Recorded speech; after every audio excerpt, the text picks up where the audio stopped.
All right. Hello, everyone, and welcome back to Big Discussions 76, my original channel.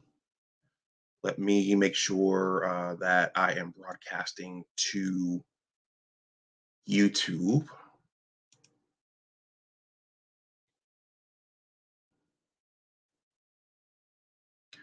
First of all, happy Father's Day to the fathers out there. I have to shoot my father a text or give him a phone call to extend that wish to him. I have not done that yet. It was a bit of a late night, later than I thought it would be, later than I hoped it would be, and I got off to a late start today. So this stream, I don't intend for this to go longer than an hour. This is not going to be a panel, but this is going to be a bit of a thought piece. You know, I do a lot of thought pieces over here now, and I was asked to comment on this a couple of months ago. It's a busy life. I have a busy life, and I just this was kind of at the bottom of the stack, or it was in the middle of the stack somewhere. And Father's Day 2023 has presented a good time to talk about this. So sometimes things coalesce, and it's a good time to talk about this. So I'm going to talk about. There was a video created on Patrick Bet David's Valuetainment platform. As you can see in the title, Ray Alexander, who is a regular subscriber, Ray is passionate about education, to some degree, the STEMs and the sciences. Ray is also a believer in social class. But Ray wrote me and said, I would appreciate it if you would do something on this video. I am subscribed to the Valuetainment channel, so I do find some of the content over there to be compelling, and I do enjoy it. So I decided to do something on this. So I'm going to play the intro, and on the other side, we're going to talk about. I'm going to end with Patrick's video, and I'm going to pull out the points from his video about what makes Asian families in the United States so successful. But there's going to be a lead up to that. So yeah, I'm going to talk about my father and things I got from him, and to some degree my mother. I didn't do anything for Mother's Day, but we're going to talk about what makes Indian families, and to a larger degree Asians, though Patrick Bet David's video focused on Indian families. We're going to talk about what makes them so successful in the United States relative to the other ethnic groups. So I will see you on the other side of the intro. I don't know how big of a crowd I'll get for this one. This is Father's Day. Folks are coming home from church. Folks are out and about, probably at the buffet or dinner or doing something else. But please smash that like button. And if you want to donate something to the channel, I do have AdSense over here, and I do have a super chat over here. But if you want to donate something via Cash App or PayPal, that information is here. So if you come in and you have thoughts on this and you want to those watching who are new, the thoughts of the chat don't necessarily reflect the thoughts of the presenter. So there's a disclaimer there. So I'll see you on the other side of the intro.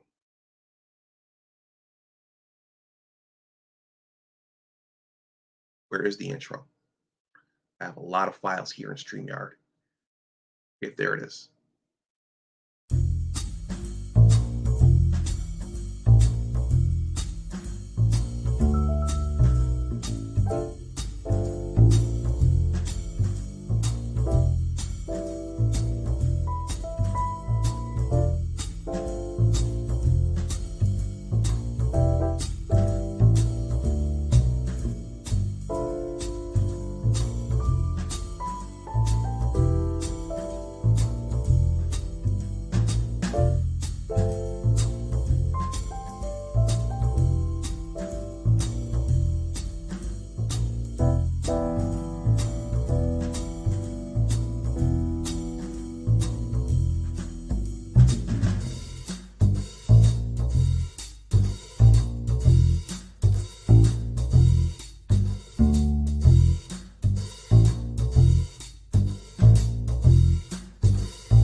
All right, everyone. Welcome back to Big Discussions 76. This is my original channel. I do have four.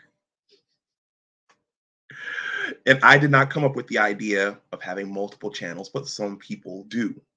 For some people, that's a head scratcher. Why would you have four? Well, I have diverse interests and tastes, and some people do. All right, New Stall, thank you for being here. Thank you again for the invites to your streams. There's a time zone difference, and usually when you're getting ready to go, I'm laying it down. I do tune in for a little bit, but I appreciate the invites. So even though I don't come on, and even though I don't say anything, that doesn't necessarily mean I'm not watching. All right, Aquateki, thank you for being here. I'm sure you'll have some thoughts on this stream. As a disclaimer, it might, just looking at the thumbnail, this might offend somebody. There's the initiator for this, Mr. Ray Alexander. Ray Alexander asked me to cover this, and I think this is something many people are talking about, and I think in our families and in our circles, this is something people have talked about before. So this is nothing new. Some of the talking points may inadvertently offend somebody, but I think this is an important thought piece. I do a lot of thought pieces over here now. I don't intend to turn this into a panel because this one could quickly, um, well, for timing purposes, I have other things to do today. But yeah, this one it will touch in a bunch of different areas. So I'm gonna keep it short and sweet. And if folks want to talk about it amongst themselves afterwards, of course, it's a free country. You're more than able to do so. So again, I do a lot of thought pieces over here now. I'm a writer, so I do a lot of thought pieces. So at the end, we're gonna talk about the Patrick Bet David video that Ray Alexander asked me to comment on, but I'm going to set it up. I'm going to work my way around to that. And I'm going to use this Father's Day as a theme for working my way around to that. Aquateki says, Aquateki, that's true. He says, if you're not offending someone, you're not doing it right. LOL. You know what? At the Writer Center, there's a, a school here in the DMV for writers. Back when I started my writing journey, I did take some classes over there, some essay writing classes, and some. I think I took a writing fiction class over there because I do have a science fiction novel sitting in a box. And I did take a workshop one Saturday, and one of the speakers did say, if you're not touching someone's emotions, then you're not doing a good job writing. So that's true for video content, and it's true for print. Man of Tomorrow is coming in with opening up his shirt and his suit and his tie to show the S on his chest. As per usual, he says, "Don't let this right wing troll gaslight you." Yeah, so that's something that I was going to get around to. Not everybody likes Patrick Bet David. Uh, there are people who are suspicious of him.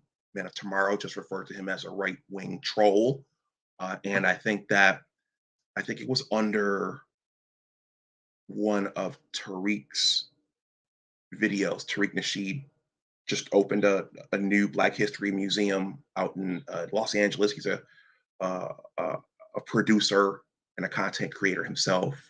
I think it was either under one of his videos or it was under one of Boyce's videos, Dr. Boyce Watkins' videos, where someone said Patrick Bet David is. Someone said something disparaging like this about Patrick Bet David.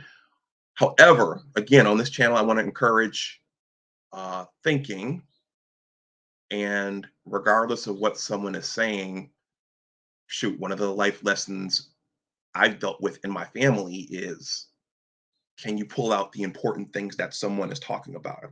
I've for years, me and my brother went through that with him being the older sibling and being older and wiser, telling me things, and why can't you just pull out the positive things of what I have to say? Why can't you take what I have to say? Me and my brother went through that, and I think parents and children go through that as well. Why can't you just pull out?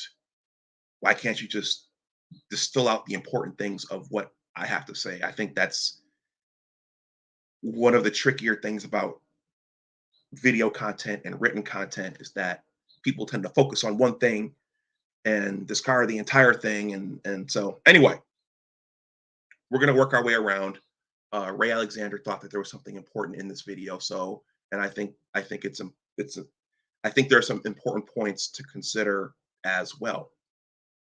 All right, all right. T. Riddler asked an important question here because I'm going to show this piece as a part of the setup. He said, you became a doctor. Did your brother become the lawyer that your father wanted each of you to become?" So T. Riddler, it was actually reversed.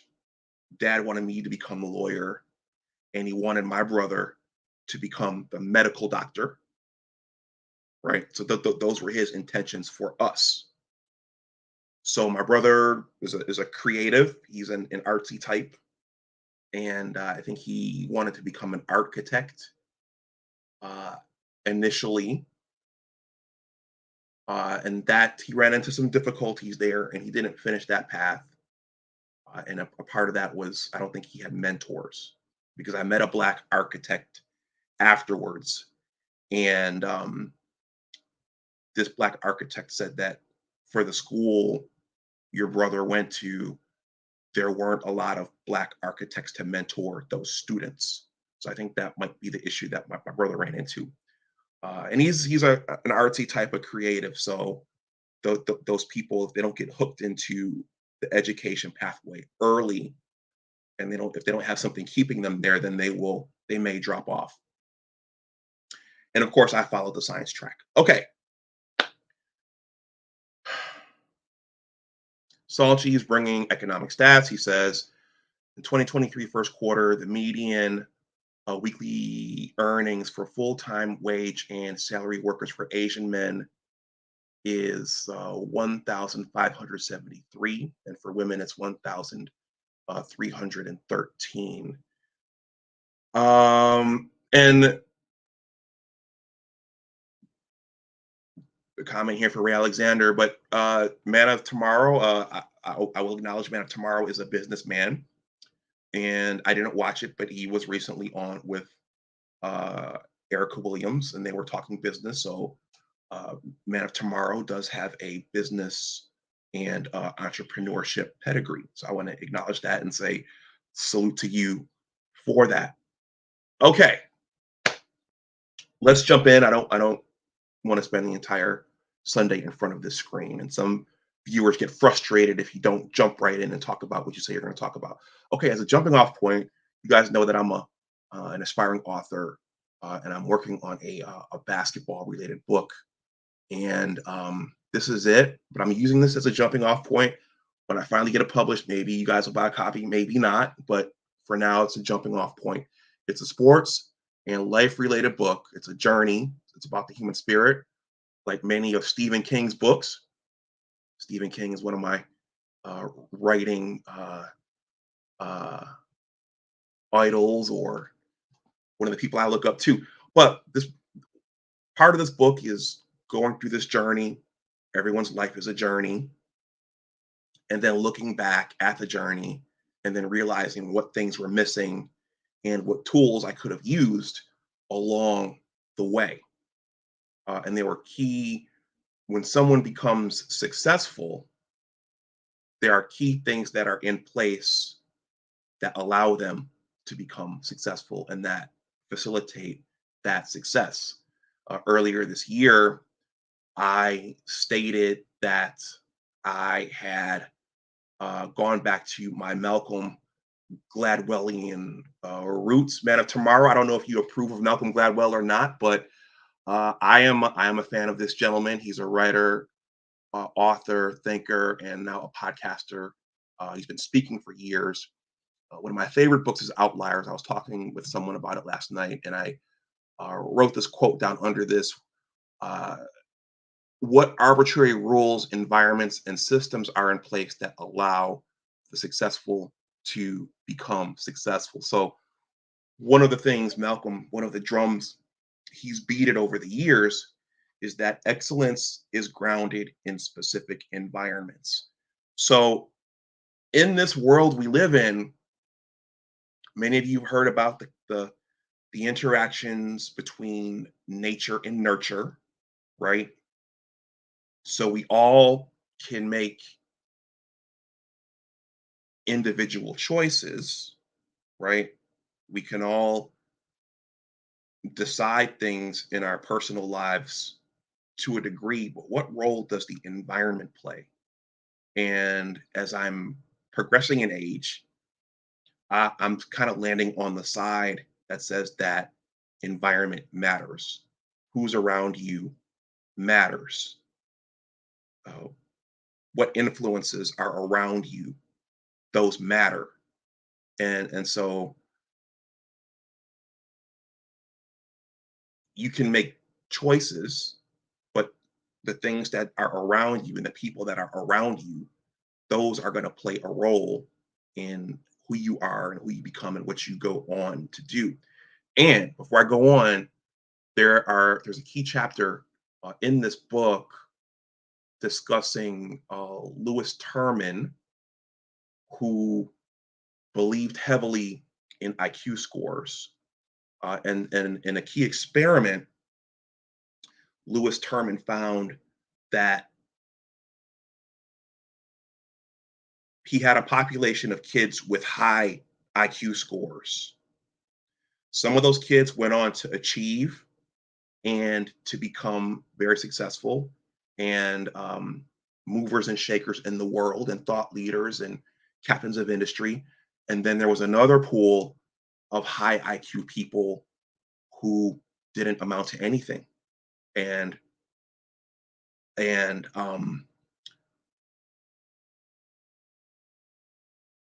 lived lives of poverty and alcohol abuse and the things we associate with the lower social strata. So IQ by itself is not a predictor of success. Environment plays a role as well. Okay, Abdul Gaines is here. Happy Father's Day to the fathers. Abdul is a father. He says, Happy Father's Day to all the dads here. This is indeed a hard hitting video, one that makes our community look like, okay, the clown clips, that's an NBA reference. He's a hardcore NBA fan. Father's Day. I first started thinking about different ethnic groups, the different ethnic groups, and who's smarter and who's smartest and who has the most academic potential. I started thinking about that at an early age. And my father played an important role in starting to help me decipher what was going on. So I wrote this piece. This is one of the first pieces I ever wrote. And I originally published this on examiner.com and I republished it on my blogging platform. This is below in the description box. It's called Challenging Misconceptions and Stereotypes in Academic Achievement. So at a young age, I did not understand how to take control of my academics. And I looked around and I saw a lot of the Asian kids performing well. And I think I was looking at images in pop culture and on TV. And I said, okay, well, Asian kids are smarter than Asian kids are smarter than everyone else. That's just how it is. They get A's all the time. They're smarter than everyone else. And then my dad This is one of the positive contributions he made. He told me, he said this quote right here. He said a study showed that Asian students study an average of 12 hours a week or more after school. For Caucasian students, the number is 6 hours. And for African American and Latino students, the number is 4 hours. So his message was they're not necessarily smarter, they just spend more time on their academics while other kids are watching TV or going outside and playing basketball and doing other things. So they're not smarter, they're just, their values are different and they're investing their time in other areas. So that was a very, very important contribution on his part. I'm sure all of you know in the chat that your parental relationships are complex and they may go through ups and downs throughout the years. That's the same with us, but or should I say that's the case for us, but he made some very, very important contributions, and this is one of them. Ike says, Salchi says, the Asian community holds the highest median income in the United States. It shows that culture and family, father and mother matter. Ike says, I say 30% environment and 70% is due to a ban. Okay. I don't know what that means. I don't know what that acronym means. Let's see. Salchi says the current American social environment prioritizes wants before needs. Yeah, in other words, people mistaken wants for needs.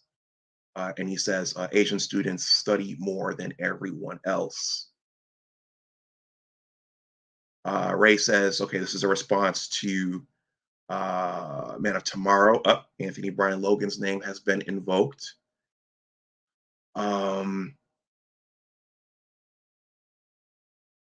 Salchi says the first quarter median weekly earnings for full-time wage and salary workers for blacks, for men it's 909, and for women it's 862. So that's less than half.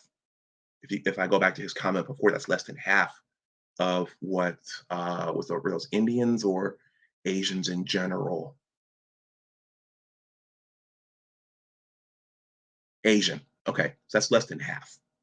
Okay. Speaking of Asians, there's a court case now, I think at Harvard, where an Asian gentleman is contesting the affirmative action piece, and Erica was talking about this yesterday. The fact that provision in Harvard's admissions policy is for relative to the total number of students admitted. That provision is for a relatively small piece of the pie, in that this Asian gentleman needs to be contesting the legacy students. That's a different topic. Okay, so differences in academic achievement. So I thought about this afterwards, and I said, okay, well, does this apply to money and success as well? I had this queued up. So I wrote this one as well. And this one gets to the today's topic.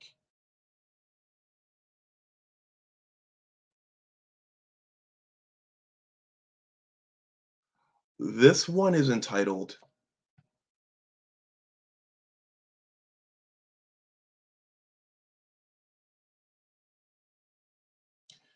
this one is entitled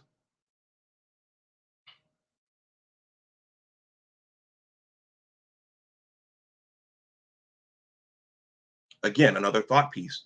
This one is entitled Challenging Misconceptions and Stereotypes in Class, Household Income, Wealth, and Privilege. And shout out to Pops. We did have this conversation. This might sound offensive initially, but you have to think about what he was saying. So this gets to how does culture impact money spending habits, wealth accumulation, and those kinds of things. So Pop said, he said, it seems to me that in general, white people are content to eat soup and sandwiches if it means buying a house. They don't care as much uh, about having the latest fashions and driving the fanciest cars. So, is there something there related to culture? Is there something there related to social behavior? And is there something there involving how different ethnic groups move? Is there a there? Right? This is below in the description box as well. And this, I think I wrote this back in the early 2010s, and I did quote some data about Asians doing better than everyone else. And I do pull that out in this essay. Traditionally, when I go home for the holidays, when I go home for Thanksgiving and Christmas, my mother and her siblings are black baby boomers. And the black boomers, it's understandable with the era that they grew up in. They grew up in the civil rights era. There's a tendency to focus on what white people are doing. There's a tendency to focus on what my dad calls them Caucasian people. But there's a tendency to focus on what the white people are doing and to compare white versus black, white versus black, white versus black, white versus black. But they seldom talk about how the other ethnic groups are doing, particularly Middle Easterners and Asians. And I get to that in this essay, and I think it's important. And I think the people in the chat think it's important as well. And Patrick Bet David's video gets to this as well. It's important to keep in mind how the other ethnic groups are doing because the data is showing that some of the other ethnic groups are doing better than those of European descent. Okay, just quickly, and then I'm going to jump into the highlights from his video, and his video is below in the description box. I don't want to belabor this.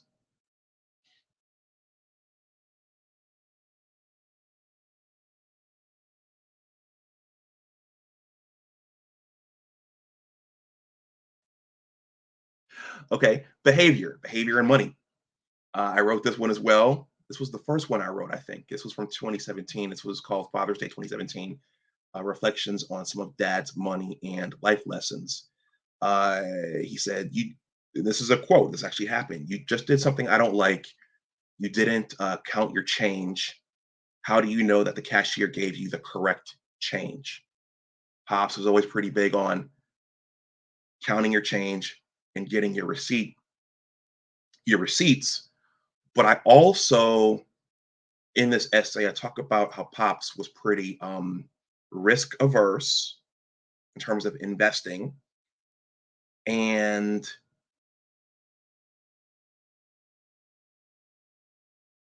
there was a sense of fear in terms of the stock market, and there was a sense of fear in terms of investing in real estate. So he was careful with his money, and that's probably where I get it from. But there was also a fear of things like investing and trying to grow your wealth outside of your day job. He was always pretty big on day jobs, but not um, the investing side. And as I'll describe, well, Patrick Bet David talks about it in his video. Indian families believe in reinvesting their excess money. Okay, and investing their excess money. This is below in the description box as well. I think I have one more for my platform as well. Let me see. This is the one T. Riddler alluded to.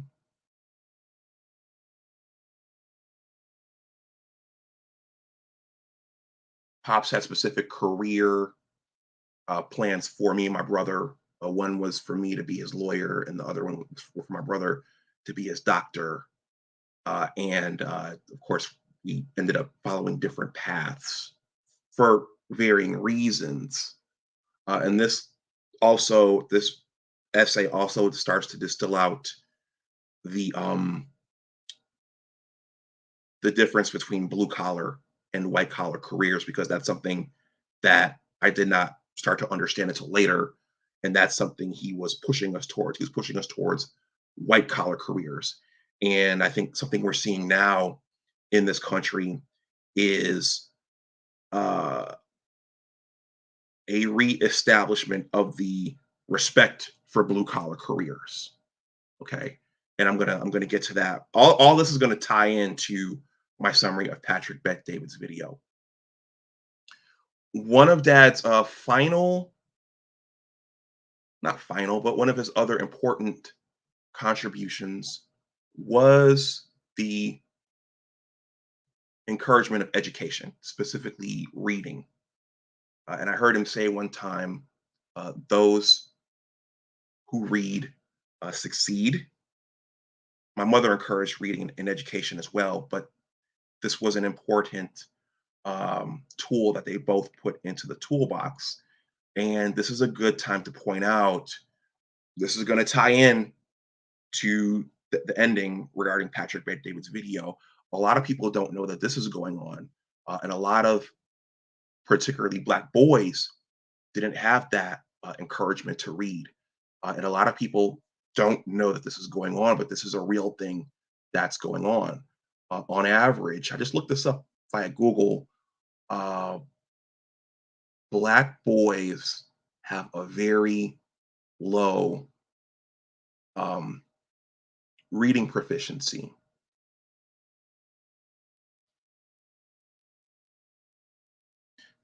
I'm going to leave this link below in the description box, but this is something that needs more attention. This is not talked about a lot in pop culture, in the mainstream news, and this is going to tie into the ending and their ramifications society wide for this. This one was back in 2011, but and this quotes 11%. This quotes, I think, on average 10%. 10% of eighth grade Black males in the United States read at or above a proficient level, and this is breaking down the big cities. Milwaukee 3%, Cleveland 3%, Detroit 5%, DC 6%, Atlanta 9%, LA 9%, Boston 10%, Miami-Dade 11. So these are all low. These are less than half. These are minuscule numbers, and there are ramifications for this. And this ties back into Patrick Bet David's video. This was in 2011. Fast forward 8 more years, not much progress was made. This link, among other things, this is entitled "To Save Black Boys, We Must Teach Them How to Read." This is 8 years later. This was in 2019. This quotes only 12% of Black males are proficient in reading by the eighth grade. Okay. Not a lot of people are talking about this. This is unknown to a lot of people. A lot of other things are being discussed in society, but this is a huge one for our community, but also society in general. And this is going to tie back into the Patrick Bet David video. I'm going to show one more thing, guys, and then I'm going to jump in and I'm going to distill out the points from that video. But I wanted to set it up. I was just sent this essay from a contributor, a guest poster, and I just published this one up.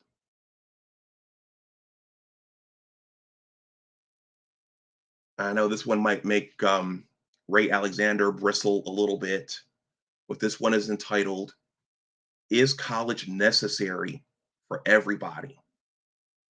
And this quote is actually the ending of this piece. It says, "Going to college is a highly personal decision no one can make for you. While your teachers and parents might want you to find a good school, it's not necessary for success.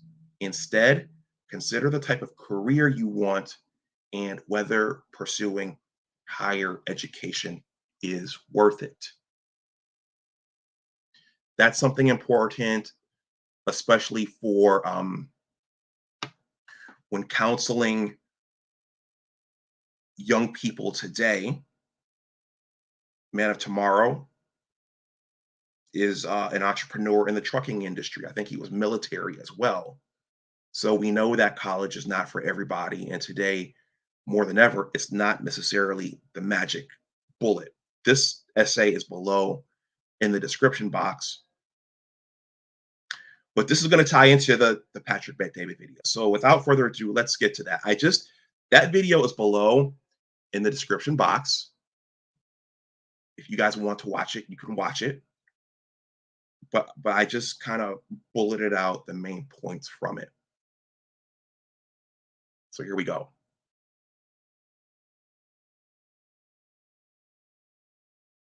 Now, before I get into this, this is the thumbnail. This is and you guys can let me know, and those of you watching on the playback, let me know what you think of any of this. Well, these are I looked at images online of Indian immigrants, and these are images that I found. This is one. I don't know where it looks like these gentlemen are on a boat. I don't know. When you think of Indians, East Indians, you think of the turbans, you think of uh, brown colored people. By the way, in those communities, in Indian and Middle Eastern communities, they call themselves brown. All right. They consider themselves brown people. They're not black people. They're not white people. They consider themselves brown. I'm brown. I'm a brown guy. She's a brown girl. That's a cultural thing I noticed because I had a close Pakistani friend. Here's another one. This is the classic image we think of when we think about these individuals. You think of men and turbans, uh, stern, stoic looks, right? But you also this is a picture of one of their families. Family is important in that community. You think of the women with you see the grandfather, the grandmother there, and you see generations. You see the woman with the red dot. That's something associated with the religion, I believe. I don't know what that red dot signifies, but I know that a lot of the women wear that. They have the nice flowing, colorful gowns. They wear sandals, and a lot and for I think for their weddings they the women mark up their hands with that I think it's called henna. So they have a distinct culture which they have fought hard to maintain in the United States, that's an issue when families come from other countries is maintaining their culture and maintaining their way of life, and fighting off the American culture as much as possible before it eventually breaks in and overwhelms everything. Here's another. This is the thumbnail.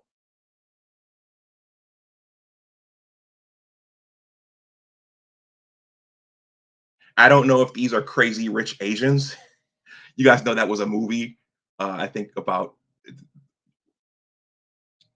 featuring more Southeastern Asians. But what do you all see? What do you all think when you look at these pictures? You see all generations there, and these people look happy. They look happy. Multiple generations living together and happy, and they're happy together. Okay. So the Patrick Bet David video. The font is small. I decided to use an image of the Taj Mahal just for aesthetics, but these are the main takeaways I took away from this video. And again, if you're watching on the playback, let me know what you think in the comments section. This is a thought piece. So what things, as I go through this, also think about what things, if you think about them being the most successful group now in 2023, what things are they doing differently than what was done in your family? What things did you get at home? What things didn't you get at home? What things were done wrong? Or do you foresee having been done wrong in your upbringing? Right.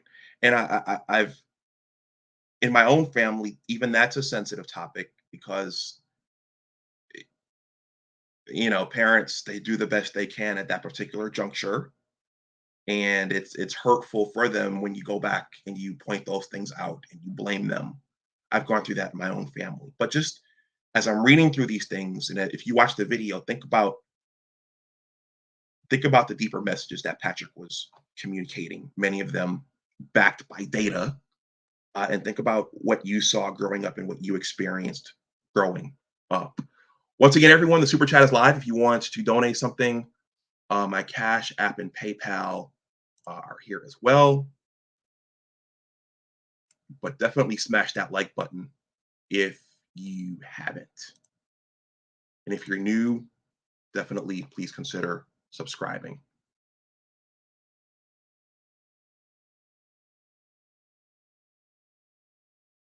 All right. I'm going to go through these one by one. Patrick's video is not long, and he packs a lot in there. Again, not everybody likes Patrick Bet David. Let me slow down. Not everybody likes Patrick Bet David. Not everybody likes the Valuetainment channel, based upon some of the talking points, based upon um, the premises, is that the right word? The premises, the paradigms. It's very much a it's very much a you have control over your destiny channel, maybe arguably a bootstraps channel, and you can make your life better. You're not restricted by your environment. But I think some people have issues with that when they say, okay, well, other ethnic groups didn't have to deal with 400 years of slavery. Other ethnic groups didn't have to deal with Jim Crow. Other ethnic groups didn't have to deal with Reconstruction. Other ethnic groups in this country didn't have to fight for their civil rights. So a lot of people take issue with that premise that you can make your life better and not be hindered by societal factors. But this video, one of the first things he points out is that Indian immigrants, they work hard and they work a lot. So they work hard and they work a lot. They're not so much worried about work-life balance and having time off and having time for a lot of leisure. Work is a part of their culture. That's the first point he pulls out and drills down. He furthermore points out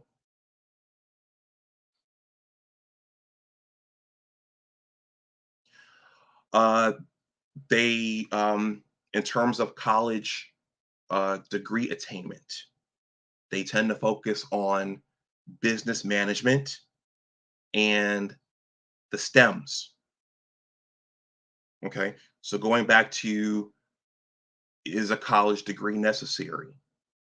Is college necessary for everyone? Well, if you're going to go that route, more so than ever, now more so than ever, it's important to major in the right things. And according to Mr. Bet David's video, they're focusing on certain things, business management. So they want to run the businesses, They don't want to just work for someone else. And also the stems. So, in terms of the business management, I can foresee, and they're doing everything as a group and they're doing everything as a family. If one person goes into business management and Shakar, okay, maybe I shouldn't assign names so as not to sound like I'm stereotyping, but if someone goes into business management and then your brother or your cousin starts a trucking business or starts a construction business, now you're really on the path to building something because you have the technical skills over here, you have the business management skills over here, and we're just going to build something. So the business management, they focus on that and the stems. So it matters what you major in, and they're focusing on specific things. He points out they're leading in the creation of high tech companies or tech startups. They're leading in the creation of high tech companies and tech startups. Okay. So there are specific businesses that they are becoming empowered to create, and they are creating them. And we know that the future of our country and of our world is heavily based in technology. And he mentions certain individuals in that video. So that's something that they're doing that a lot of other groups are not. So are there consequences for people mostly majoring in the humanities? Are there consequences for people, for groups majoring mostly in social work or sociology or literature studies, while other groups are focusing on the technologies? Are there ramifications for that?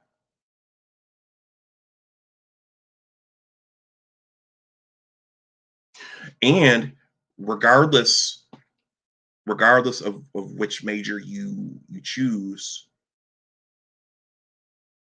what does it all matter if someone can't read?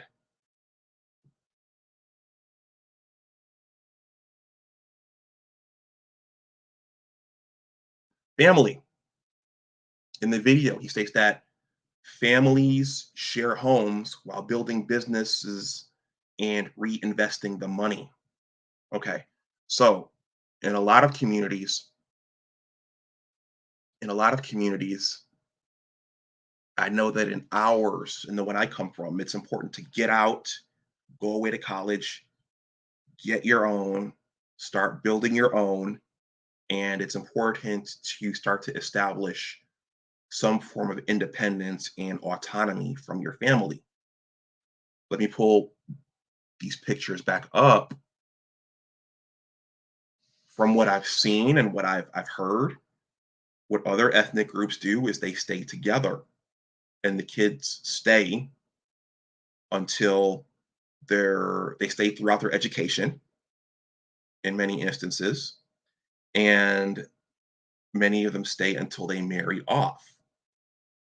And that's a very different thing than going out and starting things yourself. Because when you go out and you have to start things yourself before you're ready, you have to take out loans, you have to borrow, you literally have to start from the bottom and build your way up. But when you stay as a group together, that has its advantages. Now it does have its disadvantages. You don't necessarily have the privacy that you might want. You may not necessarily have the freedom and the autonomy from your family that you want, but life is arguably about trade-offs. So going back,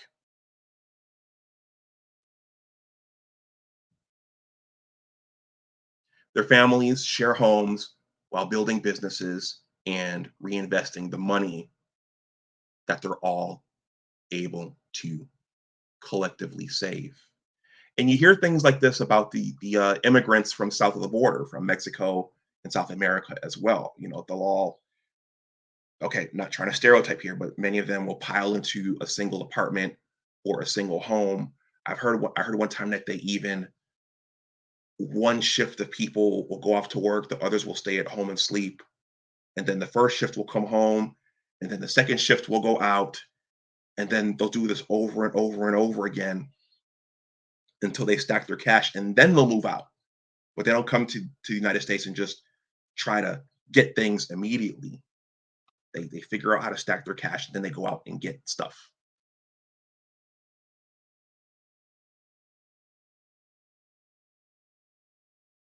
Okay, the next point. This is a huge one.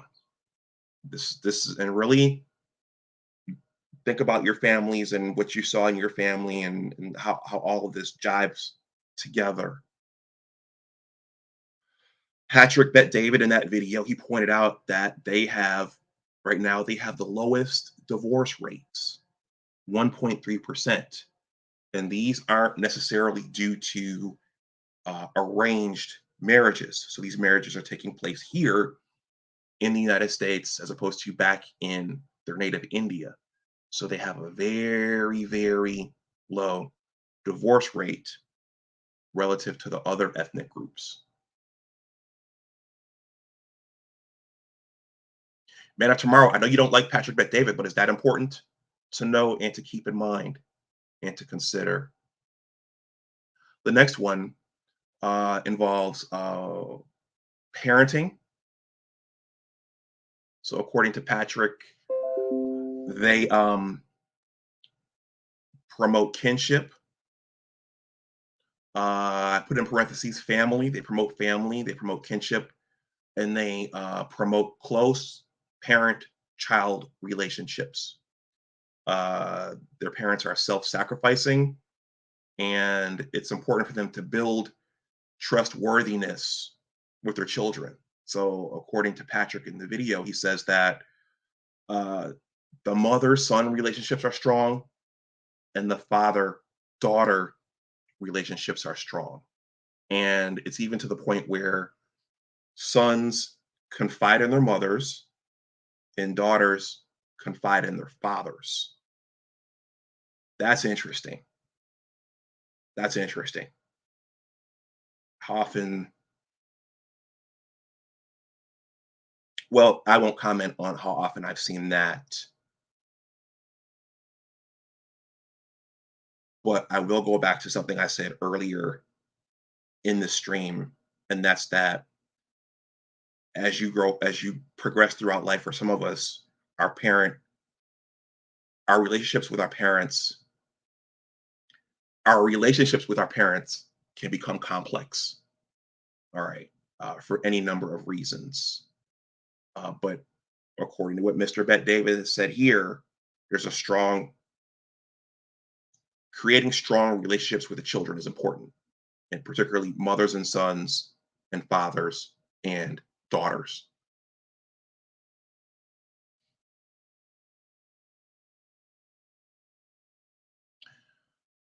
We're almost done, and I'm almost at an hour, which means I should wrap up soon.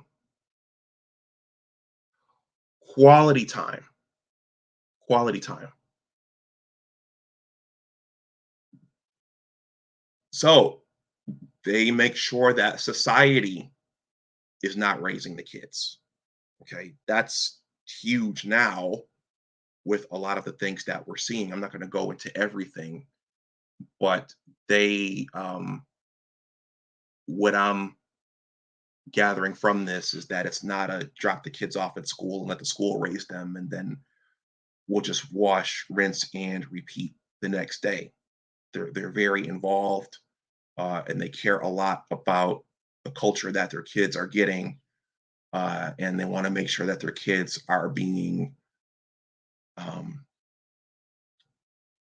given the right sets of cultural values. So they're highly involved. And I also put here that they spend a lot of time nurturing their kids' talents, and they're very inquisitive. So nurturing their kids' talents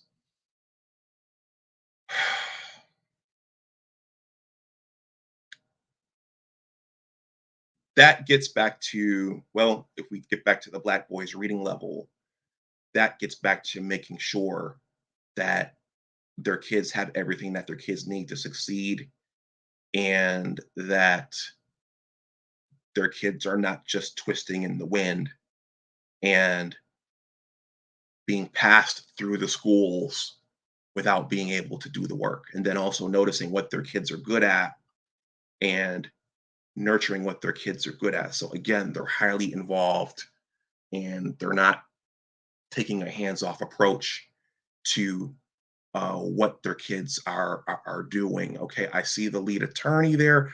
I'm not sure if that is the lead attorney or if it's a troll.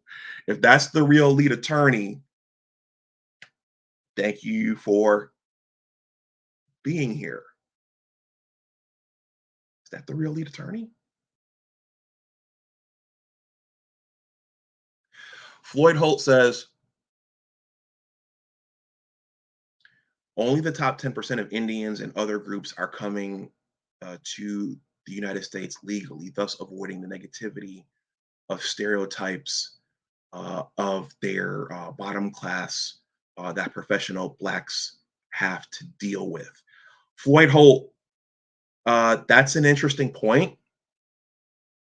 And I think I did. Wow, it is the real lead attorney. Salute to you too, sir. Wow. Wow. My channel has been graced by the lead attorney. So, Floyd, Mr.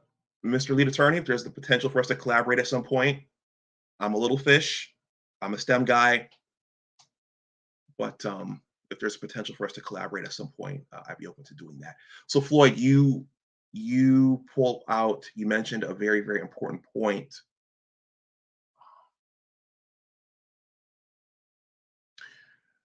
In this essay, I did point out that I during my postdoc at the Wadsworth Center in Albany, New York,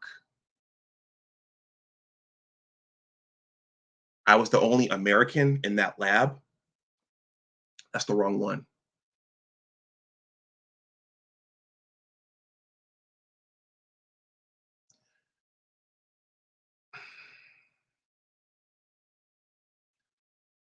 I was the only American in that lab. It was me and one other gentleman from Connecticut. The rest of the lab was Chinese. And one of the Chinese postdocs, we talked a lot. He did say that the Chinese people you all see in the United States, those are our best and our brightest. So we do have members of our population back in the homeland who work in factories. And in China, if you don't distinguish yourself early, then you're going to work in the factory for the rest of your life. So that's important. That this is there are nuances to this. So you could assume that 100% of Chinese people are the ones we see here. 100% of the Indian people are the ones we see here, but those arguably are the best and some of their best and their brightest who are coming over. Okay, let me finish this up because I'm just over an hour and I don't want to spend the entire um, Sunday at a screen here. Let's see.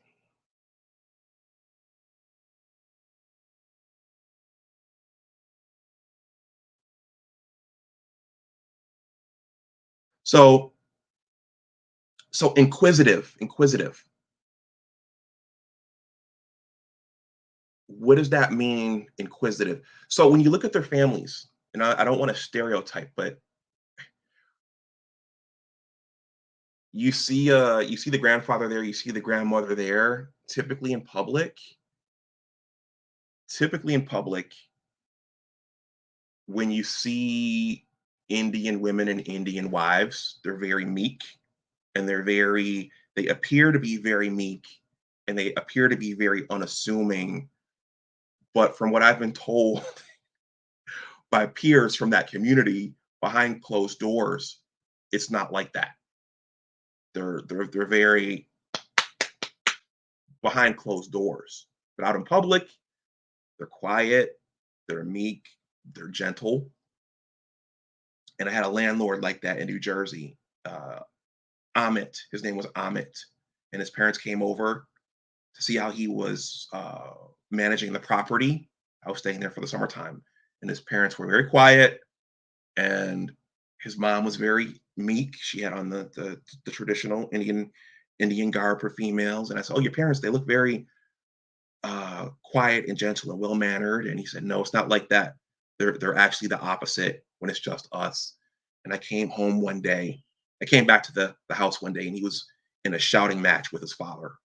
So the parents are very inquisitive. They will stay on those kids, asking them what they're doing, why they're doing it, why they didn't do what they were supposed to do. So that's what I gathered from this point about them being uh, inquisitive. All right, almost done. I got to wrap this up. So culture and religious values and religious tolerance. So I think many of them are Hindus, some of them are Buddhists, some of them are I want to say Sikhs. I don't know for sure, so I'm going to be careful about talking about which religions they practice. I know that Hinduism is a big one, and India is a very diverse country. They're not just one. They have a caste. Well, they had a caste system over there. I remember learning about that in school. But they speak multiple dialects, and they have multiple religions. So it's not just one uniform country and one uniform race.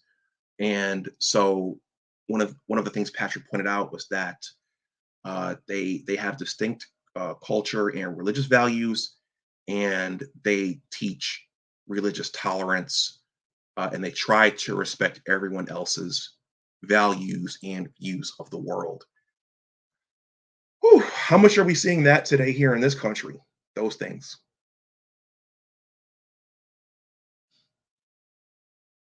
So finally, I think this is the last bullet.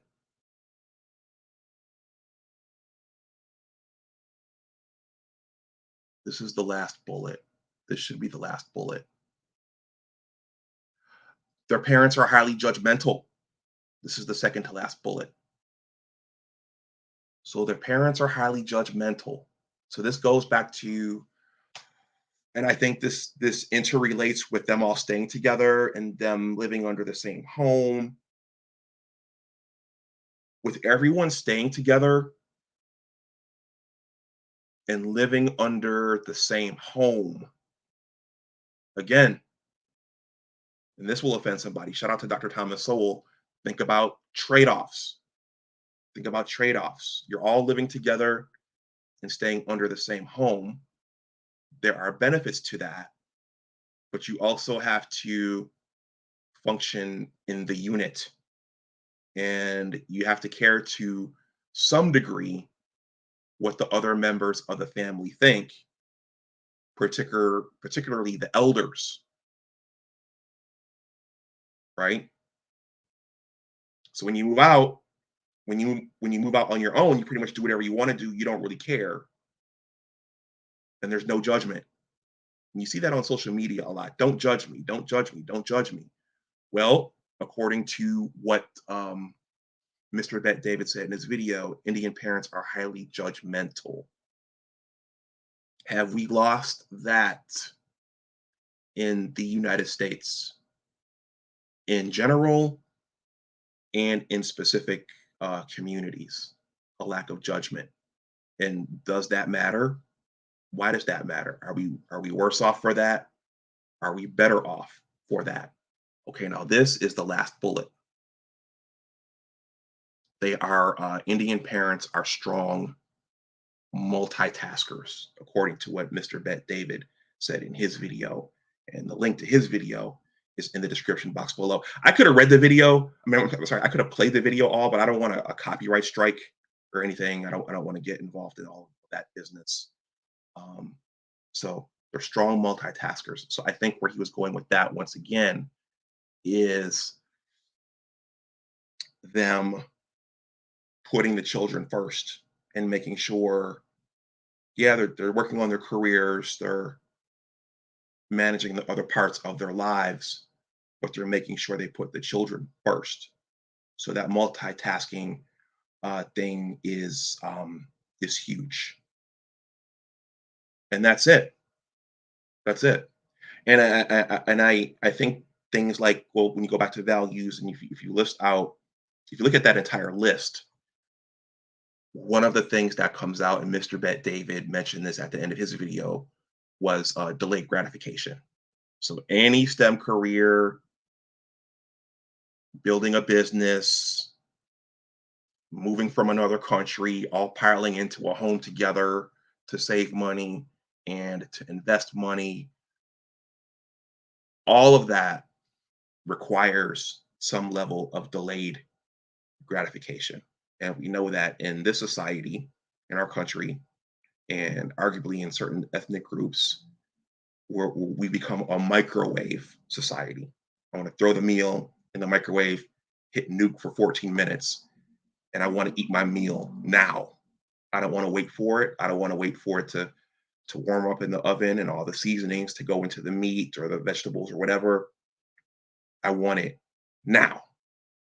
Well, there are trade-offs for having things immediately, and there are trade-offs for letting that meal cook gradually, letting that turkey cook for a couple of hours.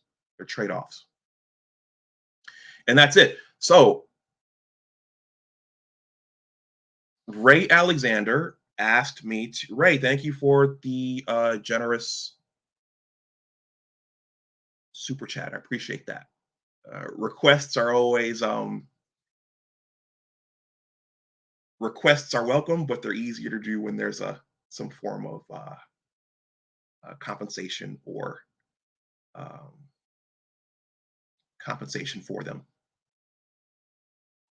He says, thank you for reviewing this video and discussing this topic. So everyone, the video is below in the description box. Okay, so I'm not telling people you should do what Patrick Bet David says. I'm not telling people you should sub his channel.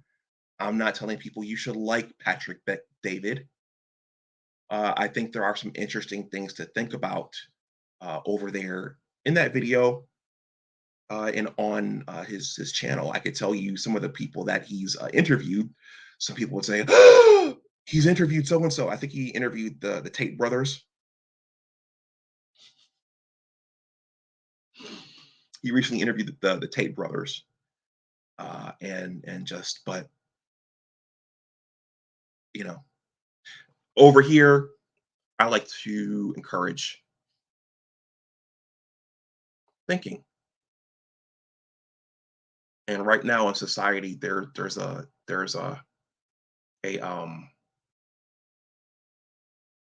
a tendency to throw the baby out with the bathwater. So even if a little something meaningful is being said, there's a tendency to just throw the whole thing out, and that little important thing is going out with the entire uh, baby in the bathwater.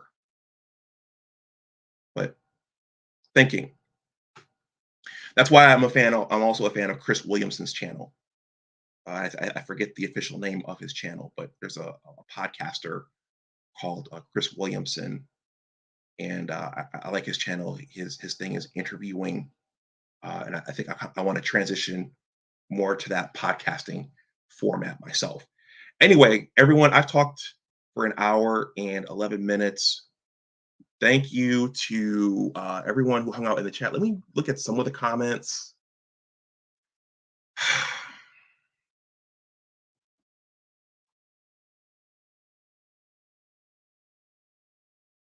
Once again, some of you all in the chat might say, why is Dr. Dunbar giving this disclaimer? Because people watching who are not privy to this culture and privy to YouTube, they assume, okay, well, everything that they say in the chat, you must agree with.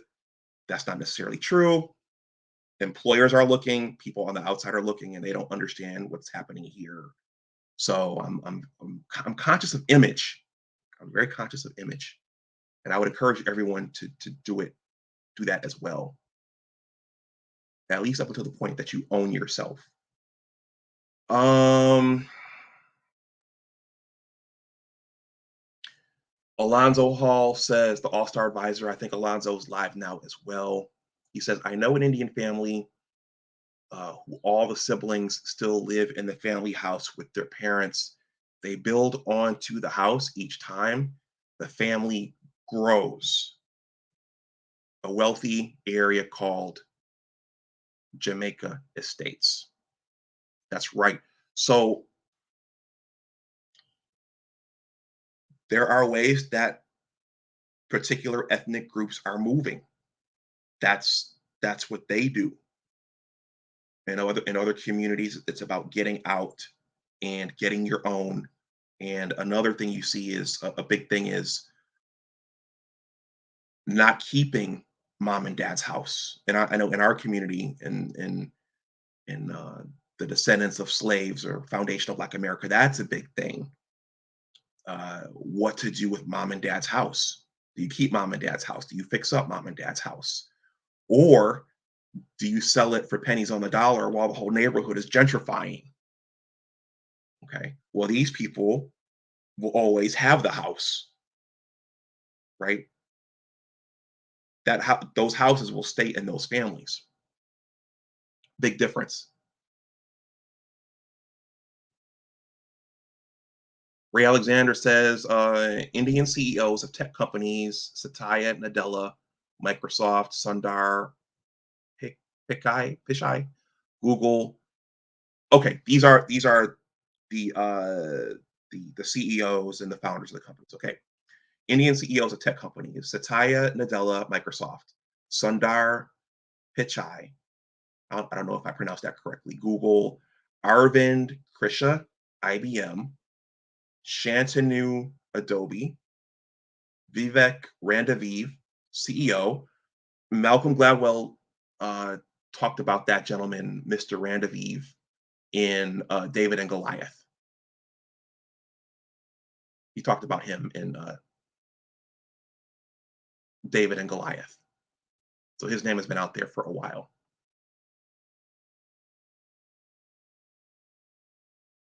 I'm going to go back to Ray's comment because we should know who these people are.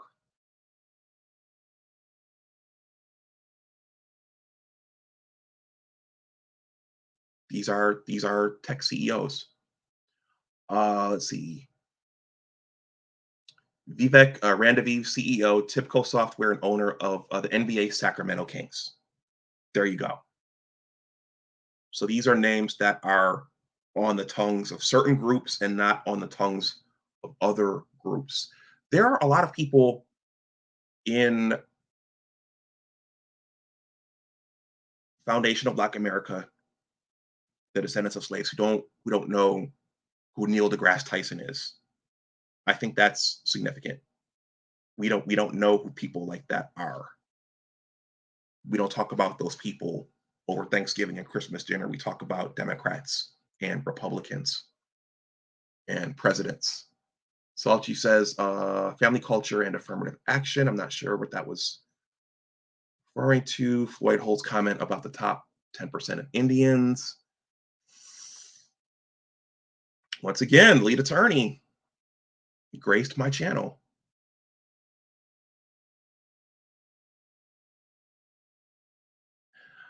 He said that's him. He has a check. I didn't know YouTube had checks. I thought only Twitter had checks.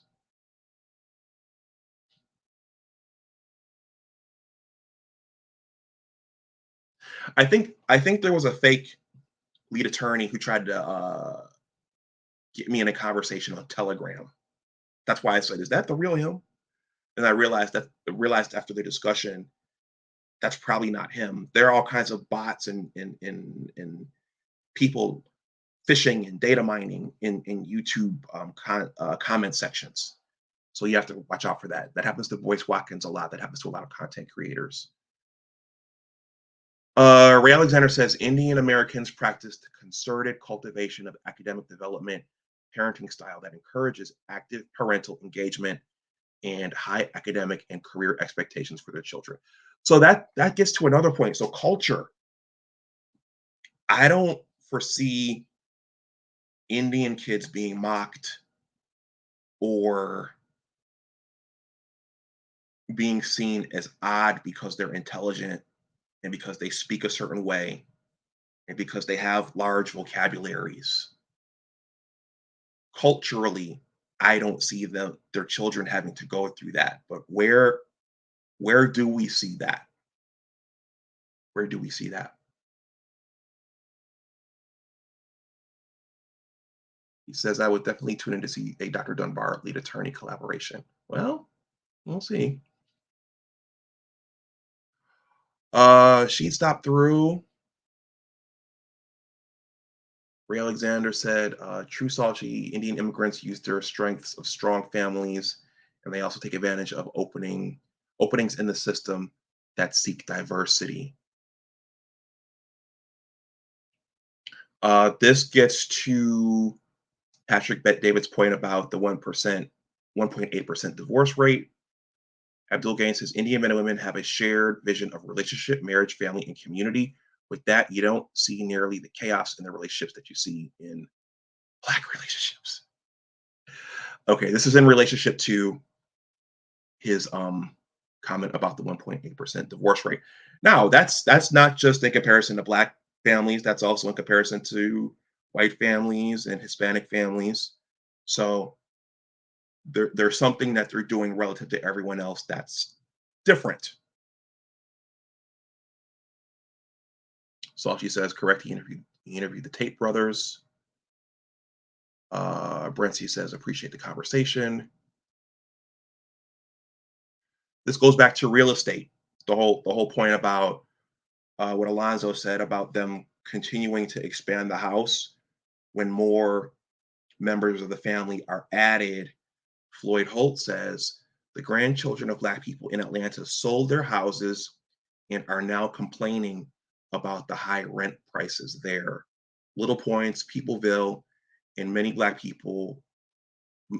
areas got sold for pennies on the dollar. You hear about that in Brooklyn, you hear about that here in DC. Yeah, that's part of this gentrification thing. But the kids who inherited those houses, they did not know what to do or how to do it.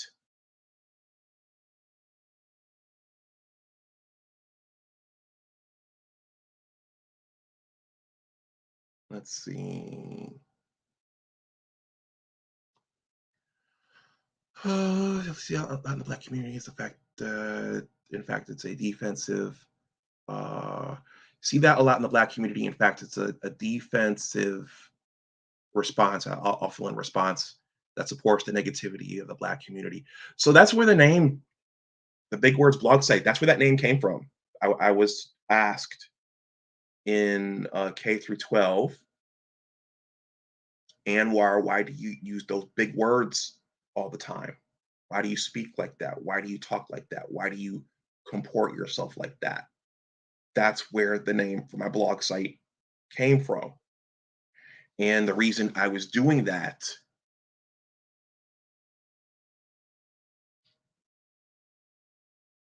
was because reading and education were encouraged in my family.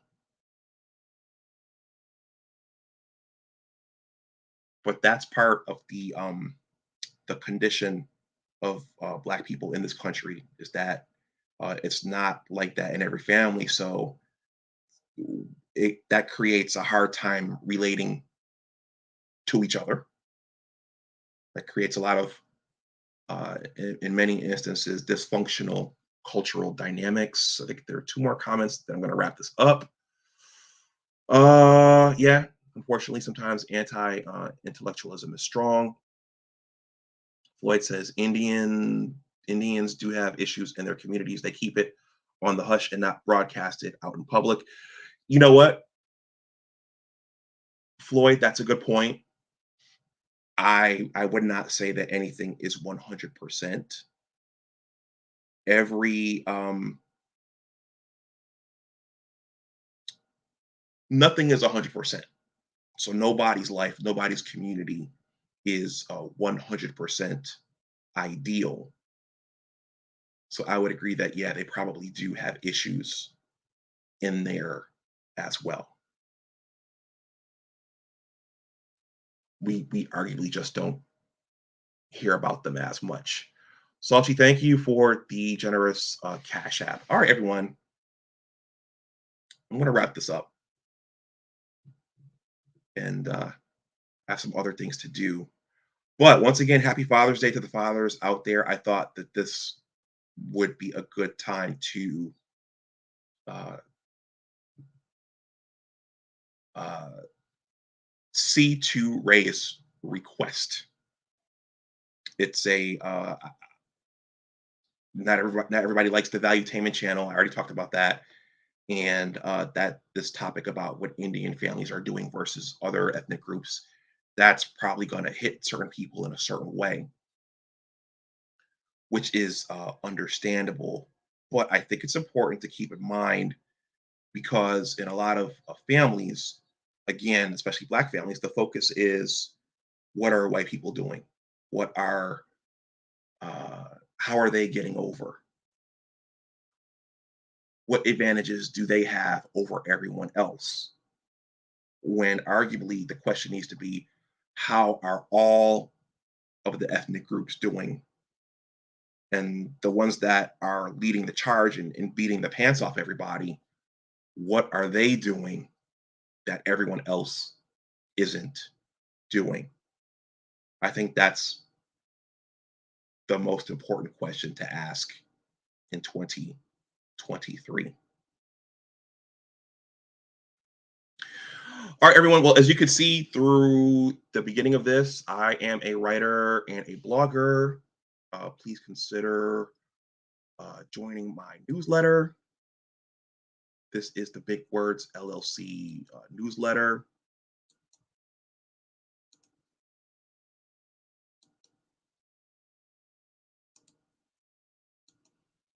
Now, before I show this,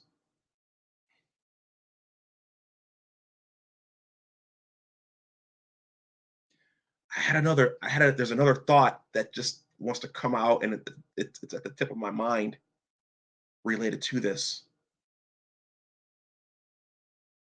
I'm going to think about it as soon as I end the stream. I know that I will.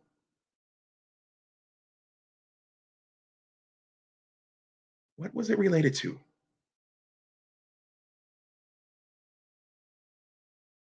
Let me look at the chat. Uh,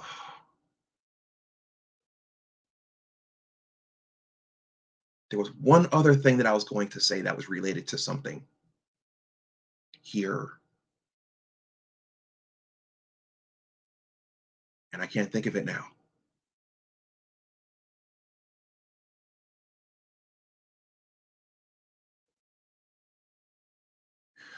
All right, it'll come to me later. I'll leave it in the comments section below, or I'll put it in a short.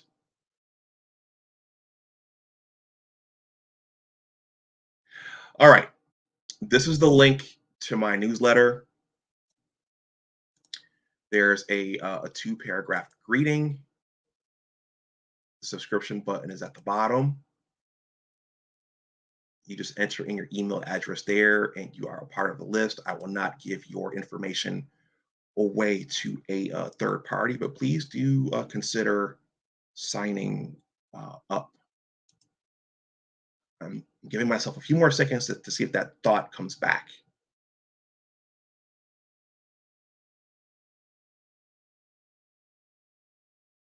And it's not, but that's okay. All right, everyone. Enjoy the rest of your Sunday. Thank you for watching, and I hope somebody got something from this. I hope I added something to. I hope I added something. These days, my goal is not to demonize anyone, but to uh, ask questions and to encourage thinking and to uh, shed light on things that aren't talked about as often as they should be. So there we are. All right, everyone. If you're new to the channel, please like, share, and subscribe. If you want to donate something, my Cash App and PayPal are in the description box below. Uh, you can also leave a super thanks if you're on social media, and I'm very careful with my social media these days because people are looking. I can be contacted at these other. If you want to send me an email, Ray Alexander sent me an email. There's the Big Words blog site Facebook page. That's my Twitter handle right there. I'm always looking for more Twitter followers. For some reason, I don't know what they're doing over on Twitter, but when Elon took over, I had just over 600, and then they bled away about 50, which tells me those people must have been trolls or bots or something, or maybe some people just got frustrated and just unfollowed me. But I bled away about 50. But if you're on Twitter, please consider joining my Twitter community. And then that's my Instagram right there, AnwarYousef76. So with that, everyone, let me know what you think in the comment section below if something was said that resonated with you. As always, remember that your attitude determines your altitude. Always try to do your best. Take care, and I will talk to you the next time. Bye-bye.